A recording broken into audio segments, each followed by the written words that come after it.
Hey guys, thanks for checking out the My Career Path podcast. Today I have another full interview for you guys with Brian Howard.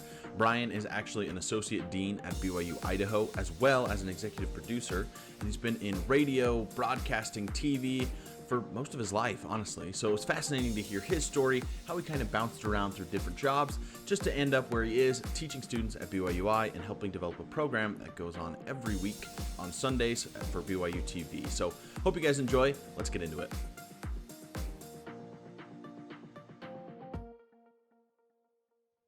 All right, everybody, welcome to the My Career Path podcast. I'm super excited today. I have a very special guest, Brian Howard. Brian, how are you? Doing great, Colton. Good to be here. Good. We're glad to have you on the show to hear your story and kind of how you got started and where you are right now. So if you can, go ahead and introduce yourself and what you do. Sure. Well, I attribute everything to your dad because he was my mission companion. So there you go. Awesome. We made it to the MTC together. So how's that? Yeah. No, I'm currently at BYU-Idaho. I've been here for 24 years, just about. I started back in 1999, just like the Prince song, when the party started. Originally, I went into television. I did radio and television, went to school with a communications degree, and did that for a few years, and then came to what was then Rick's College. Taught there for a couple of years and didn't have to leave, and it became a four-year university, and I've been here ever since. I host and produce a program that airs on BYU television that we've been doing it for about 17 years. It's called Latter-day Profiles. It highlights noteworthy members of the Church of Jesus Christ or Latter-day Saints, and that's been a lot of fun to do that.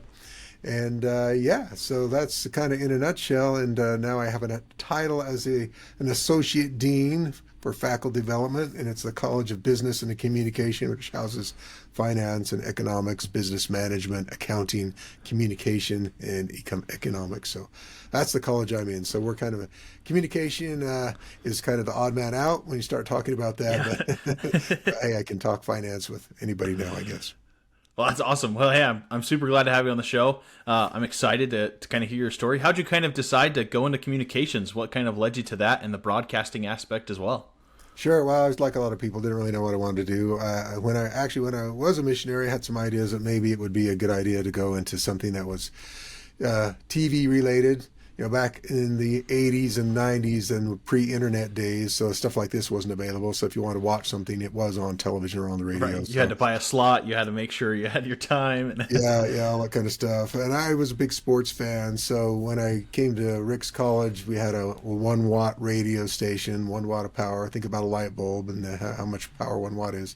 So it was an AM station, and got heavily involved with that. It was a lot of fun, but did play-by-play for like women's basketball. And, really? You were a sports commentator too? Sports commentator. Did that, for the 5 people in the dorms that could listen to the AM station. That kind of thing.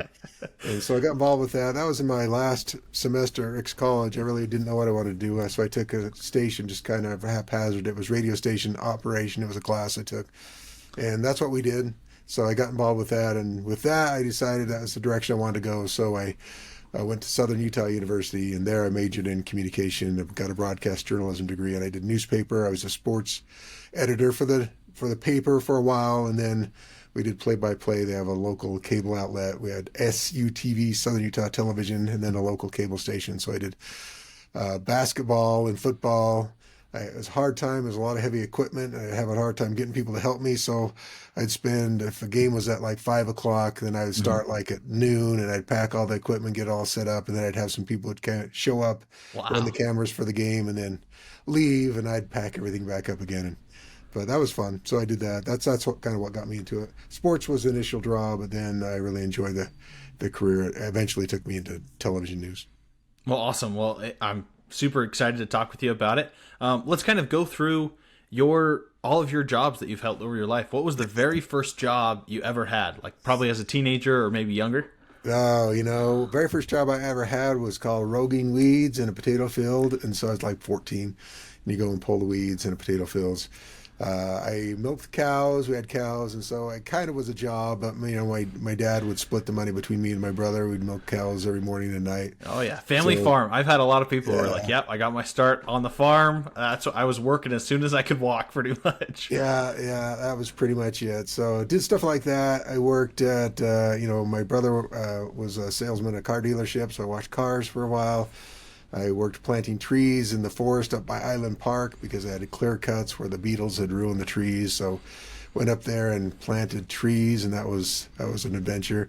And then connected with that, I actually had a job that was pest control, where we would put poison oats down the holes near the trees, so we killed the gophers. So we try not to get anybody too upset from PETA about that. But trees or gophers, you got to choose. We chose trees. Yeah, I worked at a gas station, Maverick. Worked there while I was going to school. Worked full time. I was going to school full time as a clerk for Maverick and Flying J. I got my first TV radio type job when I was going to school at Southern Utah. We had a college radio station, then there was a local radio station that played classic rock and golden oldies and AM FM combo. And I started working weekends. The story goes, people who are older will know who Casey Kasem was. He did American's Top 40 back in the 70s, 80s, and 90s. And I say he got me my job, but the reason is that on the weekends, his radio show would play on CDs, and the guy before me didn't like the show, so he put the CDs on, walked away, turned the volume down, but the CD skipped for about an hour before his boss came in and fired him on the spot. And so I got the job the next week. So Casey Kasem, in an indirect way, got me my job in radio. So I did weekend radio. Got you into the broadcasting world. Yeah, got me in the broadcast realm.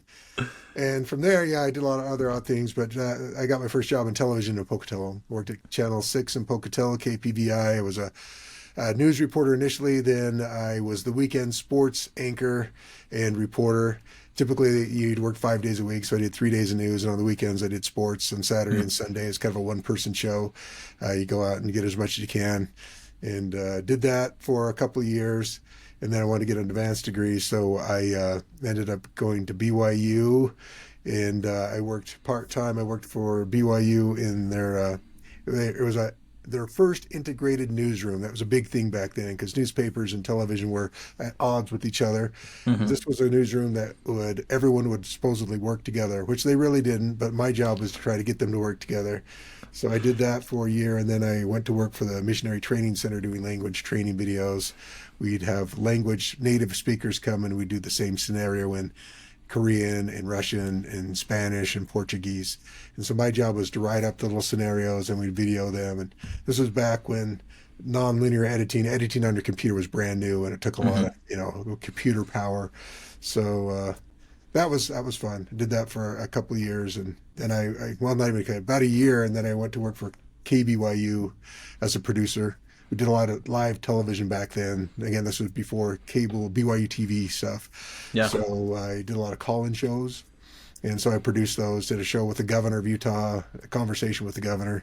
That was an adventure. There's this thing called 7-second delay, which most people may not know about, but anything that's live broadcast, even a basketball game, it's actually delayed 7 seconds. So if something crazy happens, somebody draws some nasty words, you can hit a button and it will, cancel it out. KBYU didn't have that. And I actually was hosting the show, and somebody got on and started saying some crazy things. And so, you couldn't stop it from going out of the air because it was live. Right. And so it happened twice. Once actually, and then they actually got the 7-second delay, which was really weird because you heard what he said, but then it kind of just bleeps it out. So we just kind of slowly faded or disappeared. Yeah, we hadn't practiced what to do if that happens. So we just kind of looked at each other and moved on. So you've been working with media and kind of digital recording and whatnot just for most of your, working career. Yeah, I have. Yeah, I ended up there. A job opening came up at Rick's College. They wanted somebody who could do on-camera kind of journalism things, and also what we call new media. We still call it new media, I guess, but basically it was internet. And I had to take an HTML class at BYU. It was a 1-credit practicum course. Learned how to do websites. So I created a website at that point. Bandwidth was terrible. It was all dial-up modems. So I actually put it on a CD and sent it along with my resume. And so it could actually have video and stuff. And video was a problem back then. Syncing audio and video for anything more than 30 seconds was pretty bad, and video was really ugly. but it was good enough to get the job, so I came up to Rick's College, and everyone has a story about Rick's College. They'd had the same opening open for 3 years, and strange things happened. Somebody took the job, then left and didn't come, and then I applied. The third year it was open, and lo and behold, I've been here ever since. So that's kind of the way it works. Well, that's awesome. Well, I appreciate you sharing your story. I just think that's cool to see how often, and I mean, you've really helped trailblaze media in some ways where you guys are kind of on your own exploring the new ground of like digital media, internet, seeing that explode throughout your career. I think that would have been awesome. Yeah, it's pretty amazing. When I worked for, when I worked for, as the producer there for BYU in their newsroom for the Daily Universe and whatnot. They did the first ever streaming of General Conference, and it was back in '94, I think it was. And it was a good thing everyone was off campus because the amount of bandwidth it took for audio to stream would have shut down the university at that point. So quickly, they did that for 2 years, and then the church took it over. But the first time that was actually streamed out live was through BYU and through their actual news organization that streamed conference live. So that was pretty cool. That's cool. That's cool. You got to be a part of that. Yeah. What do you think was the biggest factor that kind of led you back to Ricks College and kind of being the associate dean as well as working in communications so much? Sure. Well, the TV world is pretty cutthroat, so I liked TV, and it was entry level jobs are pretty low paying, notoriously so. And you have to work in your way up. Typically, you can't stay in a small town. Like Pocatello, for example, you have some people who have stuck around for a while. That's probably because they have a spouse that has a better paying job than they do. That's right. And so they stick around because they like it. But you usually have to move a lot. I have a brother-in-law also. That's actually, I met my wife through my brother-in-law. He was the weatherman there in Pocatello, and I was doing the weekend sports. But that was his second job. He'd moved from Lewiston, Idaho to there. Then he went to Peoria, Illinois. Then he went to Kentucky, then to Boston back to Salt Lake. And now he actually does something completely different. He does sales. But you had to be willing to move around a lot. It was fairly fickle. So for my brother-in-law, for example, they had a bad ratings book. Ratings weren't very good. They decided to cancel the show. So, no matter... There's lots of variables that go into that. Of course, you're only as good as your latest ratings, right? And I didn't really like the hours, so I did like the 10 o'clock news. And so think about most people are kicking back, ready to go to bed. That's right. You turn on the late night news, and you're at work, or they're early in the morning. You get up to watch the 6 o'clock news, see what the weather's going to be like. But they've been there since 2 a.m. prepping for the 6 o'clock. So I didn't really want that lifestyle, but I wanted something related to it. So I always enjoyed teaching, enjoyed Ricks College, and so that's what drew me into that, is looking for an opportunity. So that's why I went back. I got a master's degree, looked for opportunities, and one came up, and that's why I ended up in teaching, which has been good. Who do you think has been kind of the biggest mentor or influence on you in your kind of career? Is there anyone that you kind of have looked up to and tried to maybe emulate their career? Yeah, that's a tough one. Well, my dad was a principal for forever. And so I really appreciated him, but he made me decide I never wanted to teach in public school. I have 9 brothers and sisters. Almost all of them have taught professionally, whether it's junior high, grade school, high school, coach, and that kind of thing. And it wasn't as bad then it is now, but it was it was pretty rough. Parents get mad, kids get mad. So I decided I'd never teach in the public level, but I did enjoy teaching, and so that probably got me thinking in that direction. Then I really enjoyed, broadcasting. I was always fascinated with it as a kid. The kid who'd tear apart the AM transistor radio, try to get it to work, pull apart the record player, see what you could make out of it. So I like the gizmos and that kind of thing. So I like that kind of thing. I'd stay up late at night and listen to AM radio, where you could listen to around the world. Again, pre-internet days, so you could listen to an AM station from Oklahoma at midnight because the AM skipped in the atmosphere, and that was fun for me. So I was kind of fascinated by that. But then I really enjoyed my teachers at Ricks were great. I enjoyed it. And then when I went to Southern Utah, I had a couple of professors, Art Chalice and John Smith. They're great guys. Really enjoyed interacting with them. So I liked the college atmosphere. I like the fact that you're always introducing new stuff, and you don't generally get jaded because every year you get a new crop of students, and this is all cool and fun for them, and they aren't old and jaded about grumbling about everything. I mean, they'll grumble about things. I mean, mainly of course. Well, I mean, they're college students, of course. And grades and that kind of thing. But a little bit different. So I had a lot of people along the way that really influenced me in the direction that I wanted to take. Well, that's great. And I just loved your story about your dad, because in a similar vein, all of me and my brothers and my sister to some extent too, where he's been in the HR world for years, I mean decades now, and we're all like, I don't know if I want to go into HR or not, but then we've all kind of moved into that position a little bit, like we ended up doing a little bit for whatever company, and now it's just kind of worked out that way. So that's just kind of funny. Yeah. So you got a master's degree. How important has that been for your career? Has it helped you? How has it helped you, I guess? Well, to qualify to teach at a college, even, I just initially it was Rick's College or something like that. You had to have a master's degree; it was required, so you couldn't teach without that. And then, for in broadcasting, advanced degree is not really required. In fact, even a degree, they usually want you to have one, but there's plenty of people who make their way in and are just really talented that way. Mm-hmm. So a degree isn't a necessity, but it usually really helps. But then when I got here, then we became BYI-Idaho, and they encouraged us to also go on and get a doctoral degree. So then I went through the University of Idaho and got a doctoral degree, which again was a rough experience. It was great. They don't call them terminal degrees for nothing. You're almost dead when you get done with them. But it took a long time just because trying to do that full time. I had, church responsibilities, raising kids. That was when my family was young. My wife had to do bed rest with all our kids. And so it's kind of a blur right now, but doing school, trying to get, and we had University of Idaho did a cohort. So typically we do classes in Idaho Falls at the center there. And so you take, 3 hours a night classes and that kind of thing. But it was good. Got to know people, learned a lot of cool things. It was a good experience. But the degree to teach was required. If you go into broadcasting, stuff like that, not necessarily a requirement. It's just part of, depending on what you want to do, of course. If you want to be anything beyond on the air, then a degree is going to require something, Well, and I think that's what I've heard from a lot of people about their higher degrees and whatnot. Like they're really good. They help me out a lot, and a lot of that comes from the relationships that you kind of make along the way, whether that be from your professors, your teachers, or your fellow students. And I think that can really help, further your career and kind of push that forward.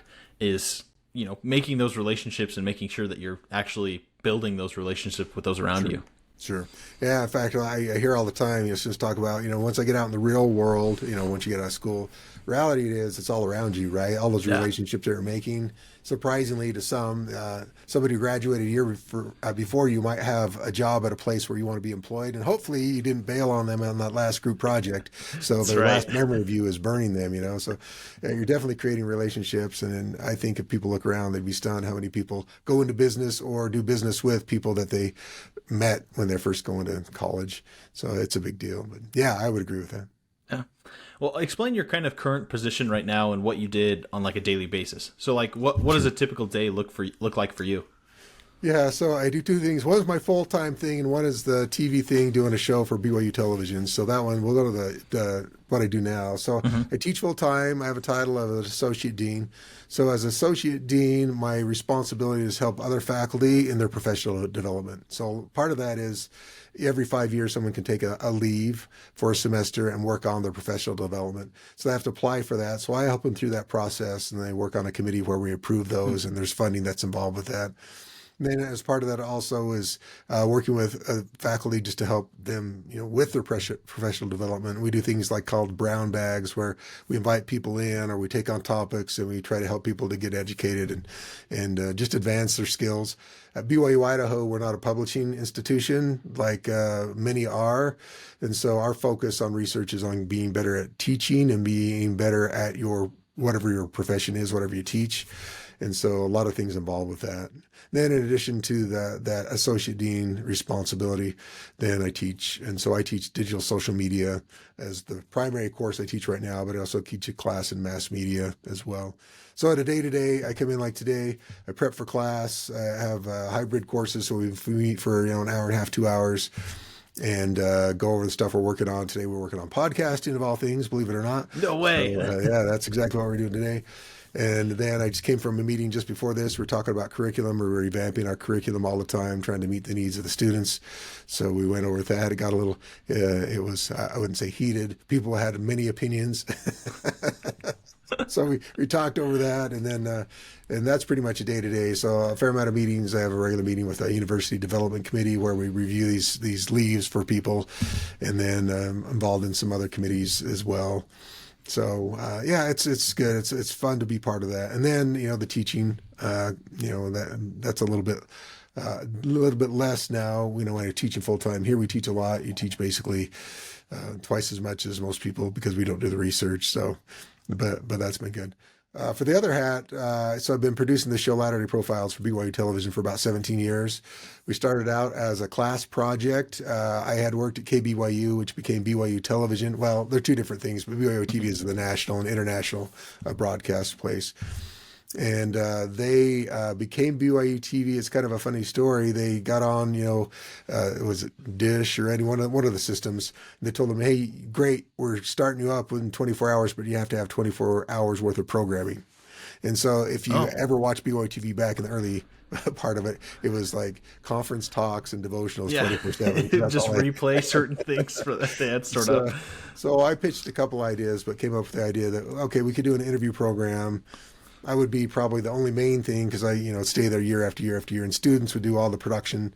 They'd help me book guests and all that kind of stuff. So we started out, it was pretty rudimentary because we didn't have a lot of money and our studio was kind of lame.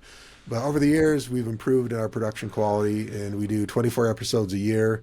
And so my main responsibility is I track down the guests, I invite them on, I do the research for that, and then do the interviews. Students do the production, so a lot of times we'll set up at the LDS Motion Picture Studio in Utah. We'll invite 6 to 8 guests, and we'll do that all in one day and shoot all those interviews. Then once they get done, they'll take them back, and they usually ask the guests for maybe some visuals. They talk about their life and whatnot. We'll get some family pictures or whatever. Mm-hmm. They'll edit that in, make sure it meets the standards for BYU TV because it's got to have some specific technical specifications so it meets that standard. And then we get them all ready, and I review them after that to make sure they're okay.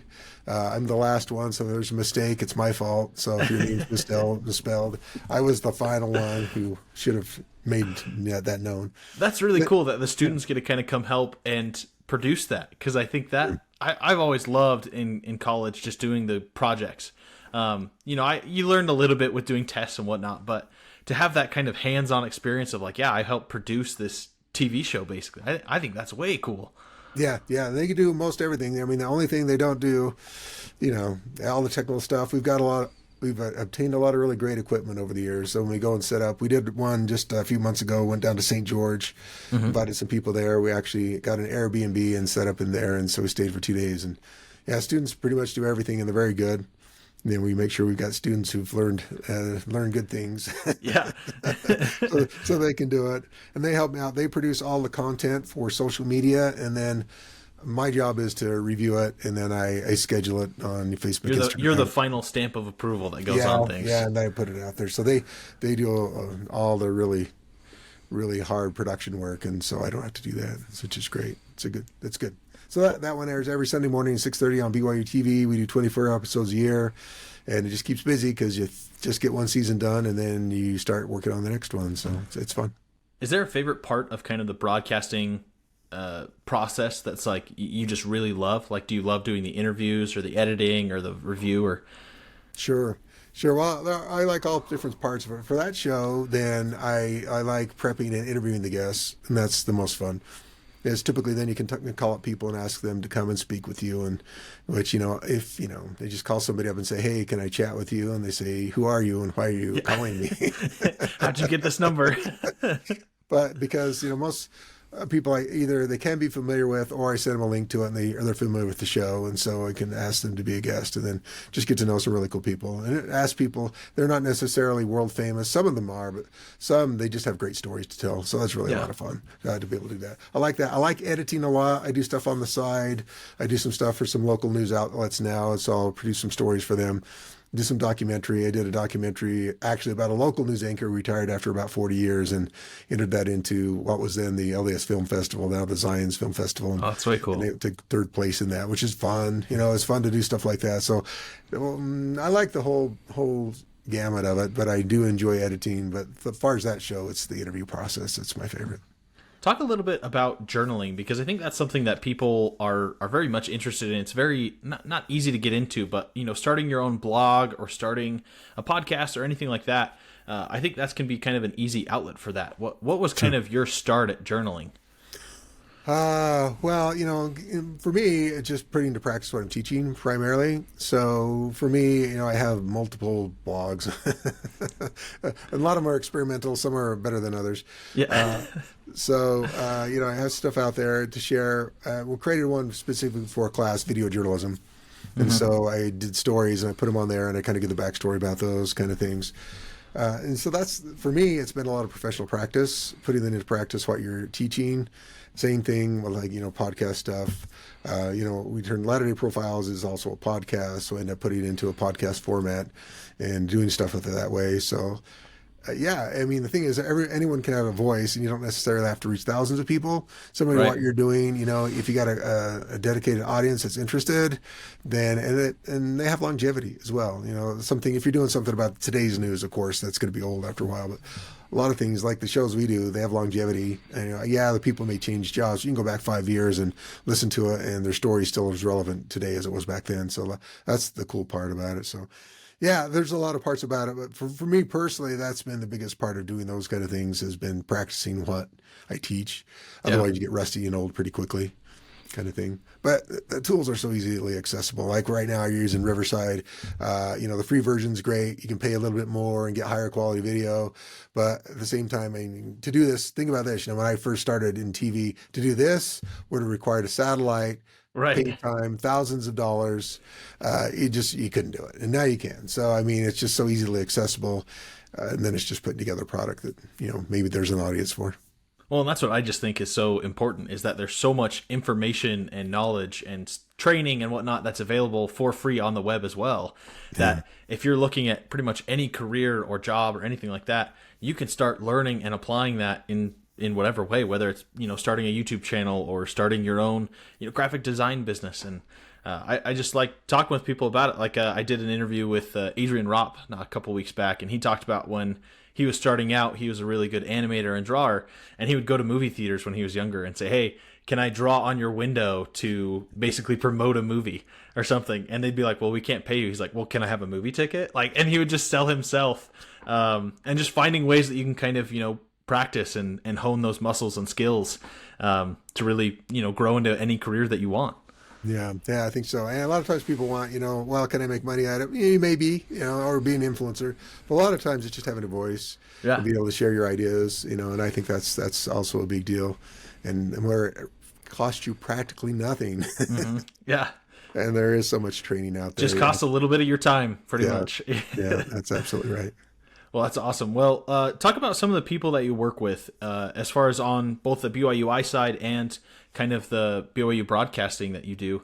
What are some traits that stand out in the people that you work with? Sure.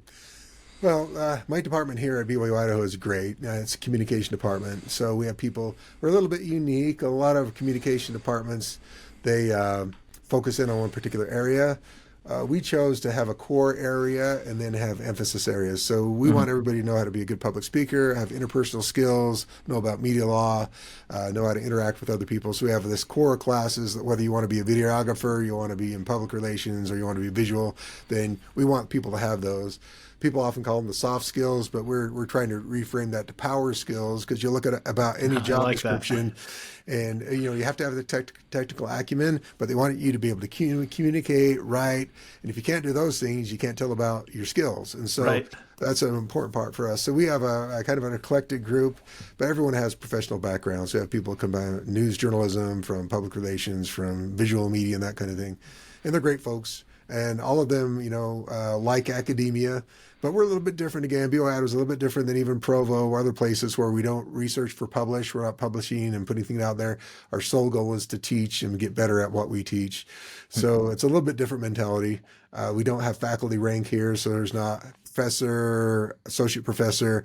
So that none of that, really matters. What really matters is how well you're doing in teaching folks. So they're a certain type of people who want that. Other people really want to do the research, and there's nothing wrong with that. But these folks who come here really want to teach, and they're really dedicated to the students. And so that's fun, and I really enjoy that.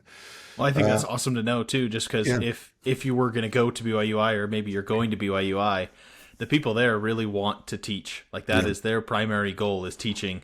Whereas a lot of different places, because I know at Utah State we had, and my wife and I both had different professors that, they were good teachers, but you could tell that they were really focused on their research. They were really focused on what they were kind of doing. So that's good to hear. Yeah, and they have to be, because that's, you have to make that get tenure to be stay employed. If you don't publish, then it literally is publish or perish, right? Huh. We've had a few faculty come here who were at places where that was the case. They're great teachers, but Yeah. the research just wasn't their thing, or they didn't have the big interest in it. So, and not that we don't do research here; it's just not required. But Yeah, it's really it's just not focused as towards it. heavily focused on that. It's much Yeah. more on the teaching, and I think that's Yeah. awesome. Yeah, as far as, the TV side of it, it's primarily, there's a couple of faculty I work with that are great, that oversee things, but it's mostly students who do a lot of the work. So there's, pluses and minuses. Uniquely here, we have a 3-track system, so consistency is hard. So a student could be here in fall and be off track in winter and then back in spring. And so the continuity is a little bit tough. Yeah. And so that's a little bit of a challenge, but it's great. It brings more people here, so I don't have any complaints about it. It's just, it is what it is, right? But they're great. They're always willing to learn. Do they make mistakes? Absolutely. Don't we all? Well, a learning curve, you can't be a teacher if you get upset that people don't learn, the first time you tell them, because they change, right? You can teach it over and over, but you got to teach the same thing 100 times because there are 100 different people to teach it to, right? Exactly. So it's all good, but they're great. I work with a few folks at BYU TV, but it's really indirectly. I send them the stuff. They give me feedback. Mainly if we make a mistake, then they let me know. They're very nice though. I said, hey, could you fix this? And I send them our stuff. We transfer all of our files via the internet, so 20 gigabyte files, and send them across, and just communicate that way. In fact, most of the communication is I put all the information in, basically a database, smart sheets, and give them their stuff, and then communication with those folks is really limited, and their emails back and forth. Yeah. And frankly, there's very rarely an email say, "Oh, that was wonderful." It's like, "Hey, would you fix this, please?" Which we're okay with that. The students and our goal is to have them never have to worry about us. So if they never have to send us email, that means that we've done fine and we've done okay. So when we get emails, we know we messed something up. Well, that's awesome. That's good to hear. Just being willing to communicate, making sure that you guys know what's going on. I think that's awesome. If someone were to apply to basically join your staff or join, part of your team at BYUI, what's kind of the key traits or skills that you look for in a new applicant or a new hire? Sure. So someone applies to be a faculty member, say here at BYU-Idaho. Obviously, number one, there's some basic prerequisites. You got to at least have a master's degree. We are very oriented toward professionals. So everybody who's worked here has worked professionally for at least a few years, whether it's in public relations, or some have worked longer than others. So those are the prereqs. Got experience, have a degree. And then it's really compatibility, right? Do you want to come to a place where you teach? Are you okay with that? Are you okay where we're not the sage on the stage? Really, you're not out publishing a book with your picture on it, trying to do that. You're the best thing you do is get students jobs and help them out in their careers. And so you're really kind of in the back seat that way, right? As far as that goes. And then, just, drive compatibility. Of course, we're affiliated with church. And so that's a big deal. How do you handle that and those kind of things. And it really is, the soft skill, personality driven. Can you communicate well? How do you get along well with others? How would you do well with students? We always have people come and do a teaching demo where they interact with students. We actually have focus groups. Students have lunch with our candidates, so they talk to the students, and afterwards we talk to the students, ask about their impressions. Really, What do that's you think of cool. this That's person, fun. that kind of stuff. Yeah, and so that's great. And departmentally, we come to a consensus. We do have a hiring committee, but then we invite everybody in the department to come together to discuss it and see, who's going to be the best fit. And and sometimes it's a surprise. Sometimes someone who isn't as academically qualified ends up being the person that just seems like the right one. But that's been a fun process. So those are the kind of things, though. But basic qualifications, obviously. Yeah. Then beyond that, it really is, those soft skills. Oh, I love that you called them power skills earlier. Yeah. I think that's so great because it is really, and in talking with a lot of the people, that's what they look for a lot more. Experience and prerequisites, they're really important. But if someone really has those power skills and they really just kind of click or connect with the team, they're much more likely to kind of get a position or get the job because people want to work with their friends. They want to work with people they'll get along with. Yeah. And communicate well. You'll be able to talk to each other and not wondering what they're thinking all the time. Yeah. Is there anything that you wish you could have maybe done differently on your career path? Not really, because one thing led to another. So I really enjoyed the time being a low-paid TV reporter. It was, is making less money than my roommate, who was an assistant associate at, Fred Meyer. He Yeah. had pity on me. But the skills that I learned there, being able to communicate right quickly on deadline, lots of stress, doing all that kind of thing, led me to some other good skills. And so a lot of people I worked with, did branch off into public relations, or they end up in some administrative role somewhere because they made some great connections. So I'm glad I went that way, even though it was difficult. And then it led me to an opportunity to teach. And, teaching is an interesting thing at a university because they don't require you to have a teaching certificate like they do in high school or grade school. Really? You learn on the fly, right? So you have to have the skills and the degree, but you don't have any teaching certifications. So you learn that on the fly. Yeah. And so, so those have been some cool things. Would I change it? No, really nothing much. I mean, especially, I met my wife because the weatherman was married to her sister, and he tried to line me up all the time. So it was a miserable failure 4 out of 5 times, but number 5 was great. And so That's right. I would have met my wife if it was one for that. And I'd applied for a position at BYU Hawaii, which would have been fantastic, but I came in number 2. But then I met my wife a few months later, so it's like, I would have been in Hawaii. That's a win. Well, Hawaii or a wife, Yeah, so I'll trade that off. So no, I mean, would I've liked to have done some things better and learned things faster? Absolutely. But you look back and say, okay, I am where I am, and I'm kind of a product of all that, and decently happy at where I'm at. Yeah, so that's good. That's the most important part, So yeah, I mean, if I were miserable, then I'd say no. I want to go back and change things. That's but, right. I really like where I am and like the people I work with. So I wouldn't. That's change awesome. It. Well, Brian, hey, I really appreciate you taking the time to come chat with me to share your story and share your experience. One more thing before I let you go, I love asking people about their funniest story over their career path. Is there any funny thing that maybe a mistake or something in your career somewhere that you could share with us? Oh, I made a lot of mistakes. I could develop a boatload of them. One of the probably the most egregious ones is in TV back in the day. So we did everything live, right? So I would pre-record a news story, and they'd press play, and that would play live. And then there'd be someone who's a graphic operator who would have the graphic ready, and they'd apply it live. So that lower third on the bottom that says, that moves across. Podcast host, would come across, name who you are and what your title is. And so I had made a misspelling of someone's name, and I won't tell you the last name because you'd figure it out pretty quickly, but it turned the last name into a swear word. And the person doing the graphics, called me up later and said, "Is this right?" It's like, no, that's not right.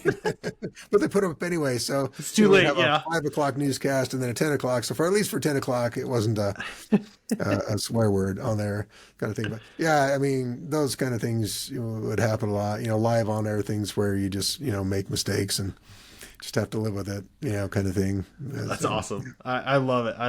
I really appreciate it, Brian. So there you have it, guys. I hope you enjoyed this episode. I hope you're able to learn something from Brian. I know probably my favorite part was where he's talking about those power skills instead of soft skills, because really that's what people are looking for. So develop those soft skills and real power skills so you can go in with confidence to get the job that you want. So if you like this episode, make sure to leave a like and make sure to subscribe to the show, and leave a comment down below if there's any other careers that you guys are interested in. I'd love to try to find someone to get on the show to talk about it, hopefully help you guys out. Until next time, catch you guys later.